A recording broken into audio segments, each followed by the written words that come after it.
ಶರಣು ಶರಣಾರ್ಥಿಗಳು. ಇವತ್ತಿನ ವಿಷಯ ಶ್ರೀಗಳು ನಾವು ಶಿವರಾರ್ಥಿಗಳಿದ್ದಾಗ ಅವಾಗೇನ್ ಕ್ಲಾಸ್ ತಗೋತಾ ಇದ್ರು ಮತ್ತು ಬೇರೆ ಬೇರೆ ಪ್ರವಚನಗಳಲ್ಲಿ ಅವ್ರ ಪುಸ್ತಕಗಳಲ್ಲಿ ಅವ್ರು ಯಾವ ರೀತಿ ನಮಗೆ ಬೋಧನೆ ಮಾಡ್ತಿದ್ರು ಅಂದ್ರೆ ರೇ ಡಯಾಗ್ರಾಮ್ ತೆಗೆದು ತೋರಿಸ್ತಿದ್ರು, ಚಾರ್ಟ್ಗಳನ್ನ ಮಾಡಿ. ಅಂದ್ರೆ ಬಹಳಷ್ಟು ವೈಚಾರಿಕ ವಿಚಾರಗಳನ್ನ ಅಷ್ಟು ನಾವು ಇಟ್ಕೊಂಡು ಕುಂತ ನಡೆಯಂಗಿಲ್ಲ, ಬರೀ ವಿಚಾರ ಮಾಡಿದ್ರೆ ನಡೆಯಂಗಿಲ್ಲ, ಸಾಧನೆ ಮಾಡ್ಬೇಕಮ್ಮ ಅಂತ ಹೇಳಿ. ಅದಕ್ಕೆ ಆ ರೇಖಾಚಿತ್ರಾತ್ಮಕವಾಗಿ ನಾವು ಇವತ್ತು ಒಟ್ಟಾರೆ ನಮ್ಮ 3 ಹಂತಗಳೇನದಾವ, ಸಿದ್ಧಾಂತ, ಸಾಧನೆ ಮತ್ತು ಸಂಪಾದನೆ ಅಂತ ಹೇಳಿ, ಅಥವಾ ಅರ್ಚನೆ, ಅರ್ಪಣೆ ಮತ್ತು ಅನುಭವ ಅಂತ ಹೇಳಿ. ಇದ್ರೊಳಗ ವೈಚಾರಿಕವಾಗಿ ಸೈದ್ಧಾಂತಿಕವಾಗಿ ಕೆಲವು ವಿಷಯಗಳನ್ನ ನಾವು ತಿಳ್ಕೊತೇವಿ. ಅದಾದ್ಮೇಲೆ ನಾವು ಸಾಧನೆಗೆ ವಾಲ್ತೇವೆ. ಈಗ ಶ್ರೀಗಳು ನಮಗ ತುಲನಾ ಪಟ್ಟಿಯ ಮುಖಾಂತರ ಕಂಪ್ಯಾರಿಸನ್ ಶೀಟ್, ಕಂಪ್ಯಾರಿಸನ್ ಚಾರ್ಟ್ ಅಥವಾ ರೇ ಡಯಾಗ್ರಾಮ್ ಪ್ರಕಾರ ಇಡೀ ಸಾರಾಂಶವನ್ನ ಅತ್ಯಂತ ಸ್ಪಷ್ಟವಾಗಿ ಮತ್ತು ಸಂಕ್ಷಿಪ್ತವಾಗಿ ಈ ರೀತಿ ತಿಳಿಸ್ತಿದ್ರು. ಇದ್ರೊಳಗ ಬೇರೆ ಬೇರೆ ಚಕ್ರಗಳು ಎಡಕಿನಿಂದ ಬಲಕ್ಕೆ ನೋಡಿದ್ರ ಒಟ್ಟಾರೆ 12 ಚಕ್ರಗಳನ್ನು ಗುರುತಿಸಲಾಗಿದೆ ಬೇರೆ ಬೇರೆ ಯೋಗ ಪ್ರಕಾರಗಳಲ್ಲಿ. ಆದ್ರೆ ಒಂದ್ 2-3 ಚಕ್ರಗಳು ಕೇವಲ ಹೆಸರಿಗೆ ಮಾತ್ರ ಬಂದು.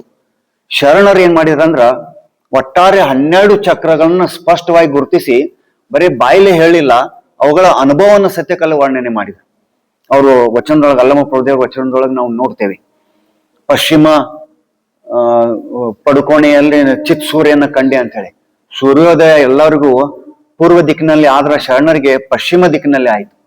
ಅಂದ್ರ ಆಯಾ ಸ್ಥಾನಗಳಿಗೆ ಹೋಗಿ ಅಲ್ಲಿ ನಿಂತು ಅವುಗಳ ಅನುಭವವನ್ನು ತೆಗೆದುಕೊಂಡು ಅವುಗಳನ್ನು ವರ್ಣನೆ ಮಾಡಿದ್ರು. ಅವುಗಳನ್ನೆಲ್ಲ ಸಂಕ್ಷಿಪ್ತವಾಗಿ ಶ್ರೀಗಳು ಇಲ್ಲಿ ಚಾರ್ಟ್ ಮುಖಾಂತರ ನಮಗ ಹೇಳಿಕೊಟ್ಟದಿದೆ.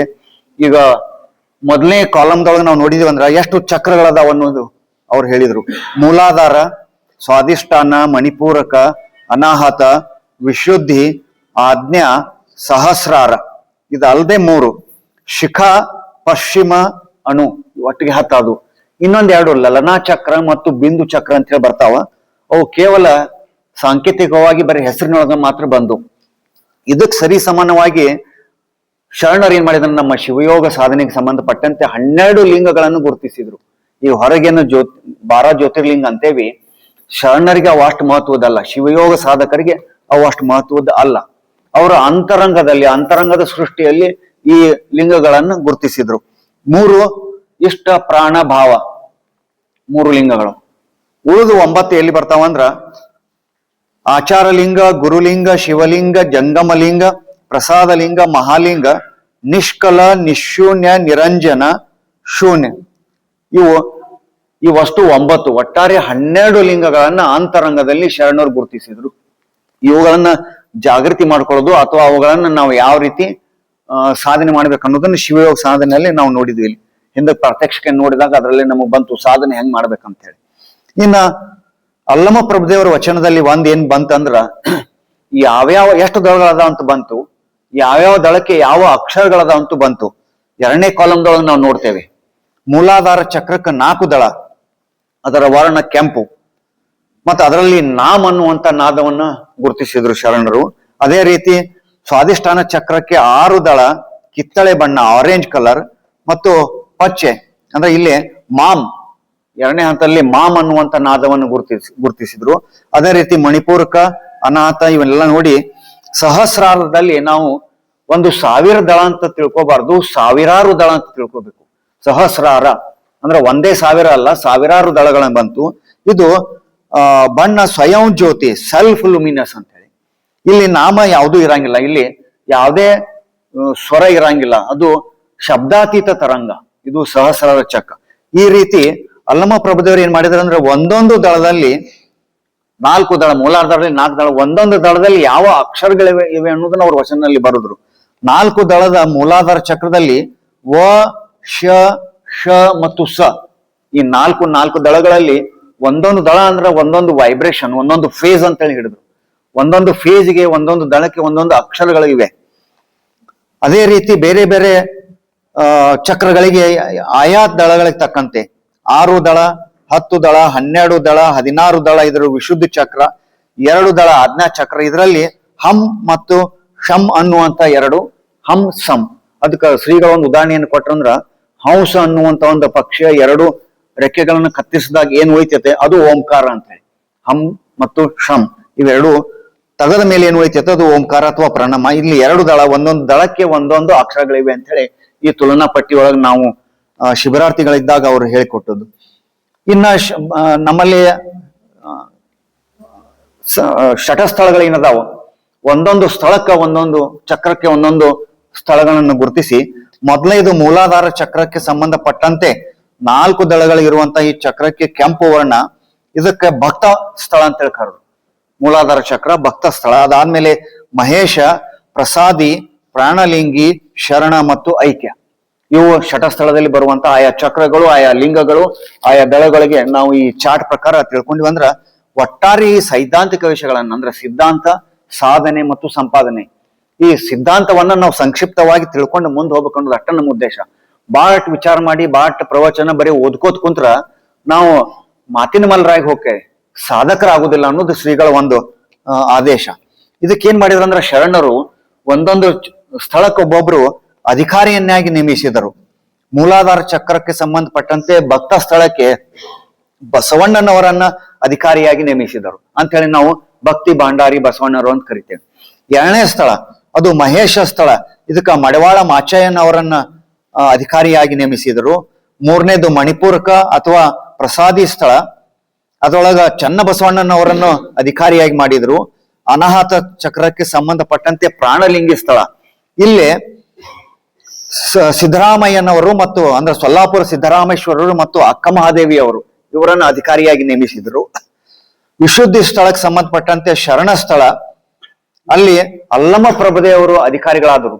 ಐಕ್ಯ ಸ್ಥಳದಲ್ಲಿ ಅಜಗಣ್ಣ ತಂದೆಗಳು ಅಧಿಕಾರಿಗಳು, ಅಲ್ಲಿ ಅಲ್ಲಮ ಪ್ರಭುದೇವರ ಸತ್ಯಕ್ಕೆ ಅಧಿಕಾರಿಗಳಲ್ಲ. ಆ ಹಂತದಲ್ಲಿ ನಿಂತು, ಆ ಸ್ಥಾನದಲ್ಲಿ ನಿಂತು ಅಂತ ಸಾಧನೆ ಮಾಡಿದವರಿಗೆ ಅದನ್ನ ಕೊಟ್ಟರು. ಯಾರು ಅದನ್ನು ಜಾಗೃತಿ ಮಾಡ್ಕೊಂಡಿರ್ತಾರೋ, ಯಾರು ಅಂತ ಸಾಧನೆ ಮಾಡಿರ್ತಾರೋ ಅವರಿಗೆ ಆ ಅಧಿಕಾರಿಗಳನ್ನಾಗಿ ನೇಮಿಸಿದ್ರು. ಇಲ್ಲಿ ಅಕ್ಕ ಮಹಾದೇವಿ ಮತ್ತು ಸಿದ್ದರಾಮೇಶ್ವರನ್ನ ಇಬ್ಬರು ನಿಲ್ಲಿಸಿದ್ರು. ಯಾಕಂದ್ರೆ ಅಕ್ಕ ಮಹಾದೇವಿ ಅವರು ಅನುಭವ ಮಂಟಪದಲ್ಲಿ ದೀಕ್ಷೆಯನ್ನು ಕೊಡುವಂತ, ಹೆಣ್ಣು ಮಕ್ಕಳಿಗೆ ದೀಕ್ಷೆಯನ್ನು ಕೊಡುವಂತ ಜವಾಬ್ದಾರಿಯನ್ನು ಹೊತ್ತಿದ್ರು. ಅವರಂತ ಸಾಧನೆ ಮಾಡಿದ್ದಕ್ಕೆ ಅವರಿಗೆ ಇಲ್ಲಿ ಅಧಿಕಾರಿಯಾಗಿ ನೇಮಿಸಿದ್ರು. ಇನ್ನ ನಾವು ಸಾಧನೆ ಮಾಡ್ತಾ ಮಾಡ್ತಾ ಹೋದಂಗ ಬೇರೆ ಬೇರೆ ನಾದಗಳು ಕಂಡು ಬರ್ತಾವ, ಒಬ್ಬೊಬ್ರು ಒಂದೊಂದು ನಾದಗಳು ಕಂಡು ಬರ್ತಾವ. ಬಹುತೇಕವಾಗಿ ಶರಣರಿಗಾಗ್ಲಿ ಅಥವಾ ಇತರೆ ಯೋಗಿಗಳಾಗ್ಲಿ ಯಾವ ನಾದಗಳು ಕಂಡು ಬರ್ತಾವ ಅನ್ನೋದನ್ನ ಈ ಪಟ್ಟಿಯೊಳಗಿದೆ. ಮೂಲಾಧಾರ ಚಕ್ರದಲ್ಲಿ ನಾವು ನಾದಾನುಸಂಧಾನ ಮಾಡಿದಾಗ ಚಿಣಿ ಚಿಣಿ ನಾದ ಅನ್ನುವಂಥದ್ದು ಒಂದು ನಾದ ಕೇಳಿ ಬರ್ತೈತೆ. ಅದ್ರ ಮೇಲೆ ನಾವು ಸಾಕಷ್ಟು ಗಮನವಿಟ್ಟು ಅದರ ಮೇಲೆ ನಾವು ಸಂಯಮ ಮಾಡಿದ್ರ ಆ ನಾದಗಳು ಆ ರೀತಿ ಕೇಳಿ ಬರ್ತಾವ. 2ನೇ ಹಂತದಲ್ಲಿ ಸ್ವಾದಿಷ್ಠಾನ, ಇಲ್ಲಿ ನಮಗ ಶಂಖನಾದ ಕೇಳಿ ಬರ್ತೈತಿ.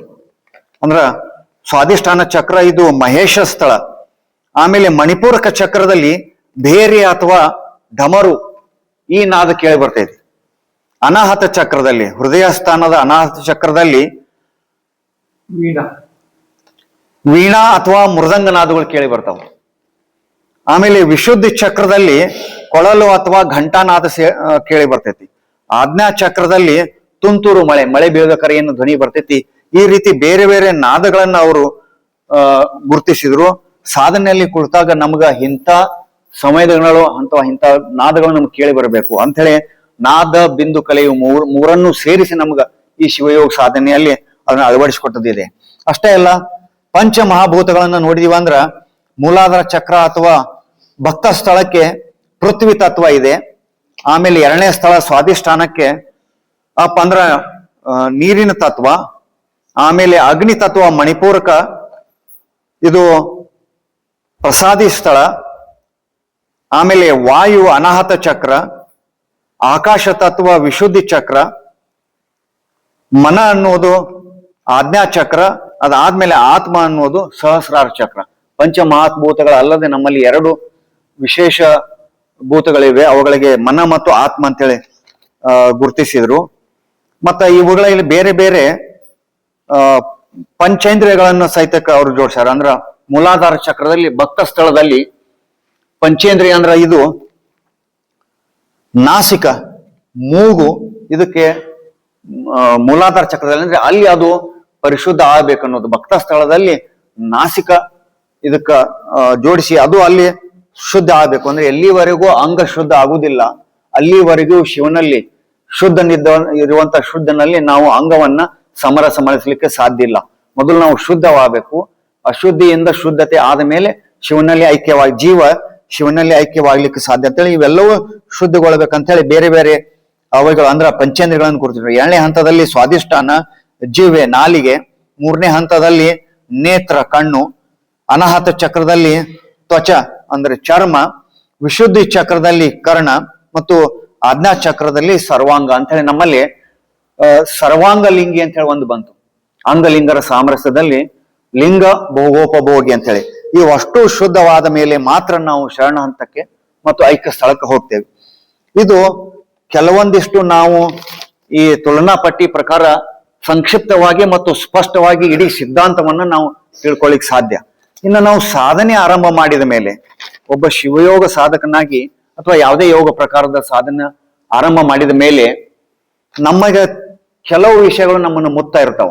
ನಾವು ಸಾಧನೆ ಮಾಡಿ ಕುಳಿತಾಗ ನಮ್ಮ ಮನಸ್ಸು ಎಲ್ಲೋ ಹರಿತಿರ್ತೈತಿ, ಯಾವುದೋ ಚಿಂತೆ, ಯಾವ ಕಡೆನೂ ಹೋಗ್ತಿರ್ತೇವಿ, ಬೇರೆ ಬೇರೆ ನಮ್ಮ ಮೇಲೆ ಆಕ್ರಮಣಗಳು ನಡೀತಿರ್ತಾವ ಅಂತರಂಗದಲ್ಲಿ ಅಥವಾ ಹೊರಗ. ಇವುಗಳನ್ನು ಕುರಿತು ನಾವು ಅಂತರಂಗದಲ್ಲಿ ಅಂತರ್ದೃಷ್ಟಿಯಿಂದ ಸ್ವಲ್ಪ ಸಂಯಮ ಮಾಡ್ಬೇಕಂತಂದ್ರ ಸಂಕ್ಷಿಪ್ತವಾಗಿ ಕೆಲವು ಮಾಹಿತಿಗಳು ಬೇಕು.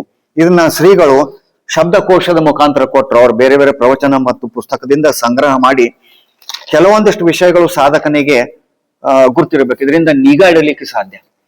ಶಬ್ದಕೋಶ ಅಂತ ನೋಡಿದಾಗ ಇದ್ರೊಳಗ 5 ಇಂದ್ರಿಯಗಳು, ಪಂಚೇಂದ್ರಿಯಗಳು ಮತ್ತು 5 ಕರ್ಮೇಂದ್ರಿಯಗಳು ಅಂತ ಬರ್ತಾವ. ಅವುಗಳ ಕುರಿತು ಸಂಕ್ಷಿಪ್ತ ತಿಳ್ಕೊಳ್ಳೋದಾದ್ರ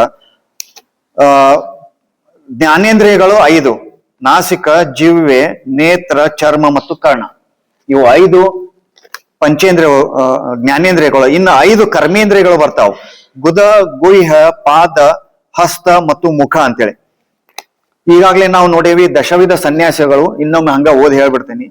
ಸರಸ್ವತಿ, ಭಾರತಿ, ಪುರಿ, ತೀರ್ಥ, ಆಶ್ರಮ, ಗಿರಿ, ಪರ್ವತ, ಸಾಗರ, ವನ ಮತ್ತು ವಿದ್ವತ್ ಸನ್ಯಾಸ ಅಥವಾ ಪರಮಹಂಸ. ಇದೇ ರೀತಿಯ 10 ಪ್ರಕಾರದ ಪ್ರಾಣಗಳು ಬರ್ತಾವೆ. ಈಗಾಗಲೇ ನೋಡೇವಿ ಪಂಚ ಮುಖ್ಯ ಪ್ರಾಣಗಳು ಮತ್ತು 5 ಉಪ ಪ್ರಾಣಗಳು. ಇವುಗಳಲ್ಲಿ ನಮಗ ಅಷ್ಟ ಮದಗಳು ಅಂತ ಬರ್ತಾವ.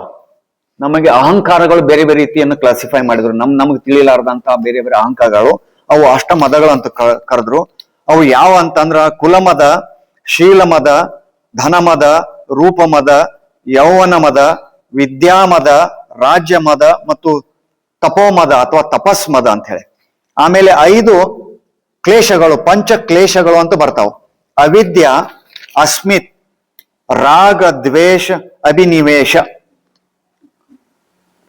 ಪಂಚಕೋಶಗಳು ಬರ್ತಾವ, 5 ಕವರಿಂಗ್ಸ್, ಶೀಟ್ಸ್ ಅಂತ ಕರೀತಾರ: ಅನ್ನಮಯ ಕೋಶ, ಪ್ರಾಣಮಯ ಕೋಶ, ಮನೋಮಯ ಕೋಶ, ವಿಜ್ಞಾನಮಯ ಕೋಶ ಮತ್ತು ಆನಂದಮಯ ಕೋಶ. 5 ಶೀಟ್ಸ್ ಅಂತ ಕರೆದ್ರು. ಇನ್ನ ಪಂಚ ಕಂಚುಕಗಳು, 5 ಕಂಚುಕಗಳು ಅಂತ ಬರ್ತಾವ. ಅವು ಮಾಯಾ ಕಂಚುಕ, ಕಾಲ ಕಂಚುಕ, ರಾಗ, ನಿಯತಿ ಮತ್ತು ವಿದ್ಯಾ. 7 ವ್ಯಸನಗಳು ನಮಗ ಬರಬಹುದು. ಅವುಗಳ ಮೇಲೆ ನಿಗಾ ಇಟ್ಟು ಅವುಗಳಿಂದ ಯಾವ ರೀತಿ ಬಿಡುಗಡೆ ಹೊಂದಬೇಕು ಅಥವಾ ಅವು ನಮ್ಮ ಮೇಲೆ ಆಕ್ರಮಣ ಮಾಡದಂತೆ ಯಾವ ರೀತಿ ಇರಬೇಕನ್ಲಿಕ್ಕೆ ಅವುಗಳ ಸಂಕ್ಷಿಪ್ತ ಮಾಹಿತಿ. ಸಪ್ತ ವ್ಯಸನಗಳು, 7 ದುಶ್ಚಟಗಳು: ತನು, ಮನ, ಧನ, ರಾಜ್ಯ, ವಿಶ್ವ, ಉತ್ಸಾಹ ಮತ್ತು ಸೇವಕ. ಇವು ಬೇರೆ ಬೇರೆ ವ್ಯಸನಗಳು. ಇವು ಬರದಂತೆ ನಾವು ನಮ್ಮನ್ನು ಕಾಪಾಡಿಕೊಳ್ಳಬೇಕು. ಪಂಚಸೂತಕಗಳು ಅಂತ ಬಂದು 5 ಸೂತಕಗಳು: ಜನನ, ಮರಣ, ರಜಸ್, ಜಾತಿ ಮತ್ತು ಉಚ್ಚಿಷ್ಟ. ಶರಣರು ಏನ್ ಮಾಡಿದ್ರಂದ್ರೆ ಈ 5 ಪಂಚಸೂತಗಳನ್ನ ತೆಗೆದು ಹೋಗಿದ್ರು. ನಮ್ಮಲ್ಲಿ ಯಾವುದೇ ಸೂತಕಗಳು ಇಲ್ಲ. ಯಾರು ಶಿವಯೋಗ ಸಾಧನೆ ಮಾಡ್ತಾರೋ ಅವ್ರು ಯಾರಿಗೂ ಮೈಲಿಗೆ ಅನ್ನುವಂಥದ್ದು ಇಲ್ಲ.